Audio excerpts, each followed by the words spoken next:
Alright, pre-calc. So in class we went over what the unit circle is.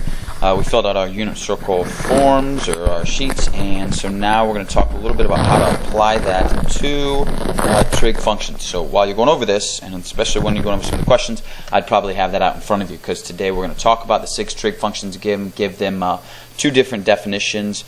We'll talk very quickly about what even and odd functions are, which we've covered in the past, and we will talk about what that means with terms of trig, and then get some identities and periodic functions as well for this. So first part, our 6 trig functions. Again, mostly nothing new for us.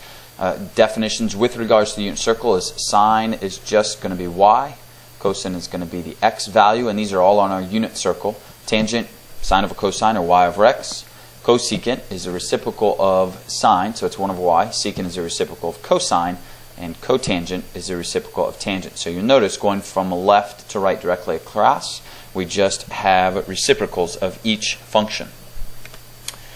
So one thing we have here, if we are given some point on the unit circle, this is going to be our x and our y value at some angle. Say we don't know the angle, it's t, but we're given that point, we can know what the sine function or any of the functions is for each one of those. So sine is always your y value, so that tells us it's square root of 3 over 2. Cosine is always your x value, so negative 1 over 2. Cosecant and secant then are just the reciprocals of these two, so we'd have 2 over the square root of 3, and I'm just going to write the negative on top, negative 2 over 1. Okay, now here's where the tangent and cotangent can be a little tricky. They're really not too bad, but remember, tangent is y over x. And anytime the denominator of the fraction in the numerator is the same as the denominator of the fraction in the denominator, then those will just cancel out, and we'd have square root of 3 over 1. And cotangent then would be 1 over square root of 3. And now one big thing for both cotangent and cosecant here, we've talked about rationalizing the denominator before. Remember, no square roots in the denominator. So if we did that, we'd actually get 2 square root of 3 over 3 here, and this would actually end up being square root of 3 over 3. So something to keep in mind, that these two values are better than having a square root in the denominator. Okay, so those two values right there. Even and odd functions, and what that means. If we have an even function, it just says that if we plug in a negative value, we get out the same thing as if we had plugged in a positive value. Even functions that we have are going to be cosine and secant. Okay, odd function means that if you plug in a negative value, essentially, you just take whatever you would get from the positive value and change its sign. And that's going to be all the rest. So we're going to have sine, cosecant, tangent, and cotangent. Okay, all of those are odd, and cosine and secant are even.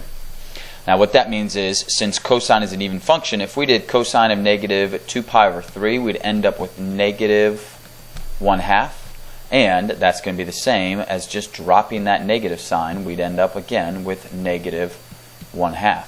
Now if I did the sign of these two values, one would be negative, the other would be positive. They'd have to switch the sign for them. Okay, so next would be our reciprocal identities. So we're going to have several slides about several different identities. So the first ones we have are reciprocal identities. It's essentially rewriting sine, like we've talked about, as the reciprocal of cosecant. So 1 over cosecant, cosecant is 1 over sine. Okay, all of these are going to be very important when we start talking about our proving identities, which is going to come later on in this chapter or next session after our next test. Okay, so these are all very important to know, very important to memorize. A lot of today's lesson is stuff that we're going to need to memorize in order to be able to speak the same language. So looking at this, if we have sine is 2 over 3, then the cosecant is a reciprocal of that. That tells us it is not 2 over 3, but the reciprocal 3 over 2. Come on. There we go. 3 over 2. Secant is the reciprocal of cosine, so that's going to be 3 over the square root of 5, or if we rationalize the denominator, 3 square root of 5 over 5. Okay, now tangent, remember, is sine over cosine, so our denominators would actually cancel out. We'd get 2 over the square root of 5. Cotangent would be the reciprocal of that, square root of 5 over 2. And we could rationalize this one as well to get 2 square root of 5 over 5. Okay, so that would be all of our using our reciprocal identities to evaluate those values. We also then have quotient identities, which is probably what we're going to use more for tangent and cotangent. Tangent is just sine over cosine. Like we said, y over x, remember. Cotangent is going to be cosine over sine, so you could think of that as x over y. The last several identities then are what are called Pythagorean identities, which remember Pythagorean theorem, a squared plus b squared equals c squared, and these all have to do with triangles. We'll talk a little bit more about that on the unit circle, but essentially they're all just going to work out sine squared plus cosine squared equals 1. Now really all of these are the same thing. For example, if I turned b in terms of sine and cosine, we could simplify to get this first one. So as long as you memorize that first one, you can manipulate to get the others. Okay, but it's going to be very important that you're able to recognize these other ones as the version of that first one, particularly when we start talking about proofs. And then the last thing, periodic functions. So a periodic function is just a function that repeats itself, the graph repeats itself on some interval, and that interval is what is defined as the period. So how long it takes the graph to repeat itself.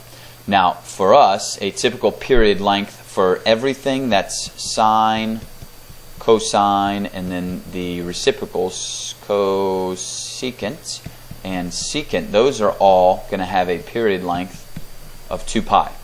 The only ones that are different are tangent and cotangent, and those have a period length of pi.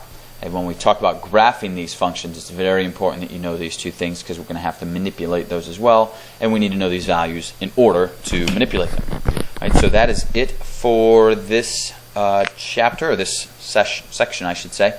Most important things are that we remember those 6 trig functions and what they're equal to. So sine is y, cosine is x, so on and so on. And then also that we remember those identities. And finally, a period of most of our functions is 2 pi. Only tangent and cotangent are pi. They're short in length. So we will see you next time.